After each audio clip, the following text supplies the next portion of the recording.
Hello and greetings and welcome to Adding and Subtracting with Proper Precision.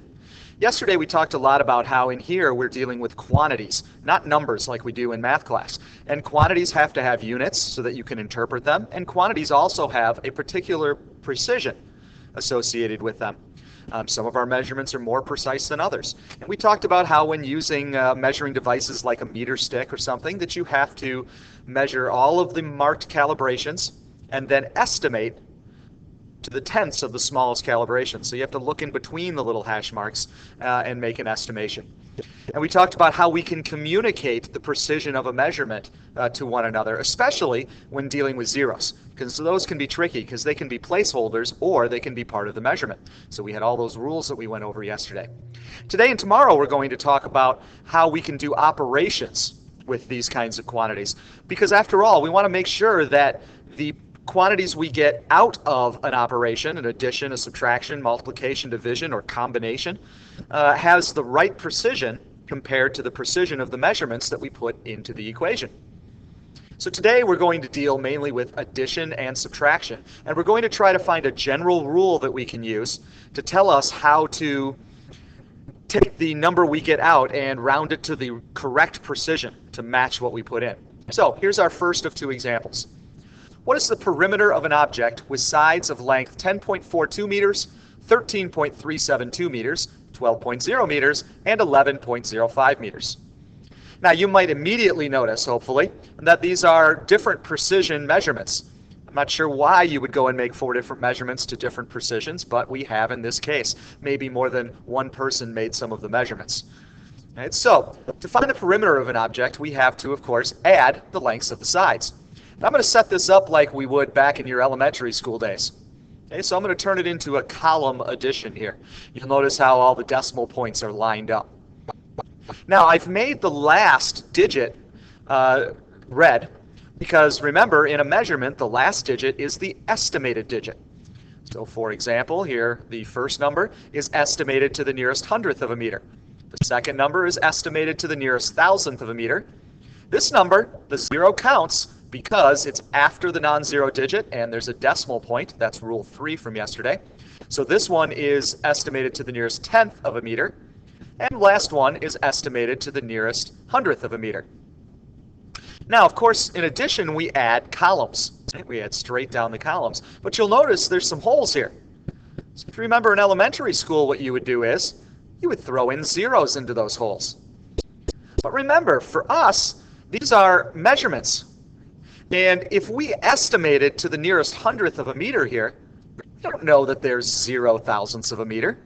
This isn't an exact number to us. This is a number measured to a certain precision. So we can't just throw on as many zeros as we want. And so those zeros are kind of unknown quantities that might throw off our eventual calculation. So we're going to have to talk about how we're going to deal with those. So now that we have this all set up, we can add. And you could feel free to use a calculator. It's 46.842 meters. But notice here that 3 columns have been contaminated, if you will, by the estimated or by these zeros that we don't really know are zeros that we've thrown in. Well, remember, we've said that significant figures, or the measurements that we make, are everything we're sure of, all the marked calibrations, plus 1 estimated digit. Only 1 estimated digit. This now has 3 estimated digits. So if we want to fix this number, this quantity, we have to round it off to 1 estimated digit. And the first one is the tenths place. So we're going to round this off to the nearest tenth. First estimated digit is a tenths place. So 46.842, normal rounding, 4's round down. So this is 46.8 meters. Now you may be saying, but wait, we threw out good data.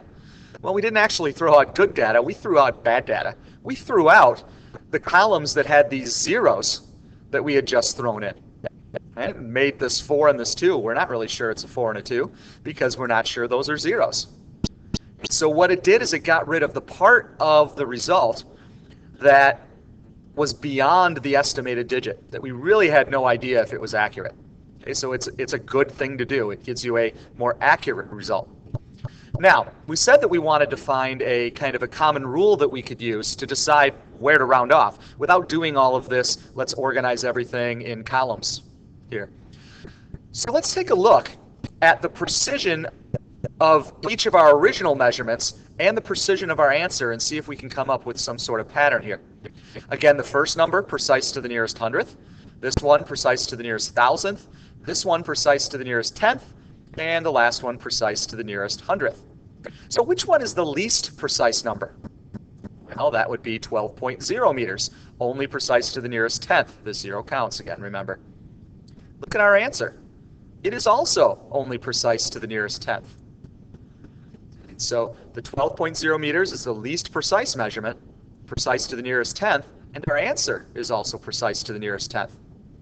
Now, if you think about it, that's not so surprising, because again, we're trying to get rid of the columns that have these zeros that we're not really sure are zeros in them.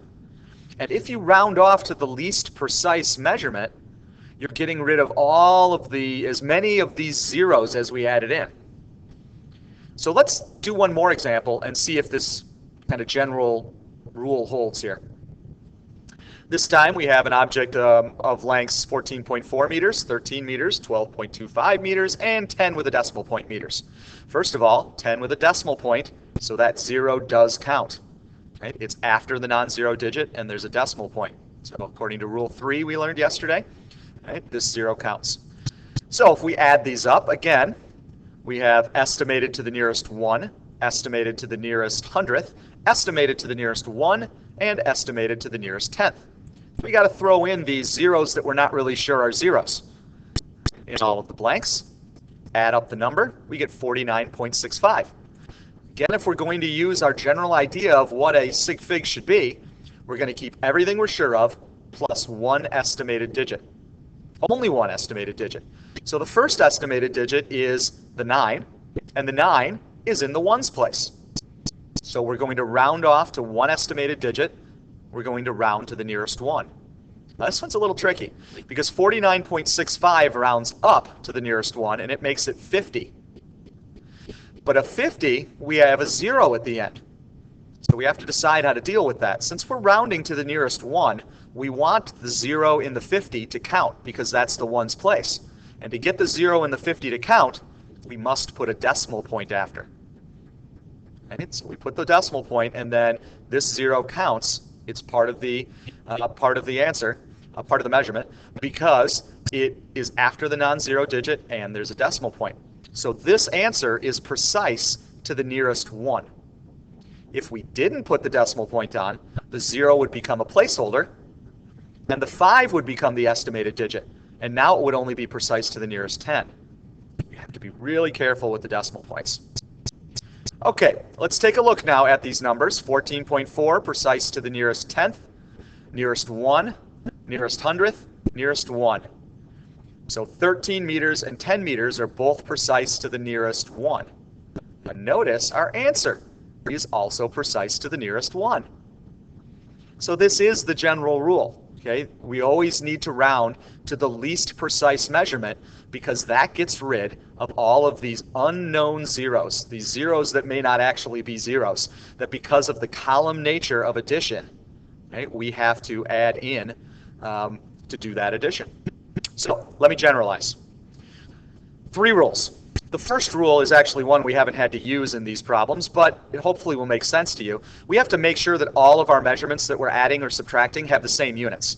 I mean, if we had measured one in centimeters and one in kilometers and one in meters, how are we going to tell what precision they are unless they all match, right? Unless we can line up the decimal points and they all mean the same thing. So you first have to make sure everything's in the same units. Now, once you do that, the next thing we did was we added or subtracted. And we didn't do anything fancy here. We just added and subtracted using a calculator. Once you have that answer, you then have to decide where am I going to round so that I keep the proper precision. And as we've seen in the last 2 examples, for addition and subtraction, we round the answer to the least precise original measurement. The least precise original measurement. So you look at your original measurements, you say, hey, the least precise is the ones place, so I'm going to round my answer to the ones place. One thing I do want you to notice about addition and subtraction, it has in no way used the counting of significant figures. The counting of significant figures has nothing to do with addition and subtraction. It is all about precision. right? The least precise original measurement. Counting of sig figs is a multiplication division thing, for those of you that have had chemistry already. And we're going to talk about that tomorrow. Okay, so addition and subtraction have their own rules, and it's all about rounding to the least precise measurement because of the column nature of addition. Okay? This will allow you to do problems now without having to write out this whole deal. Okay? You can basically just add or subtract, and then round to the least precise measurement, put your unit on it, and you're set. So I hope you've enjoyed addition and subtraction with proper precision. Tomorrow, multiplication and division.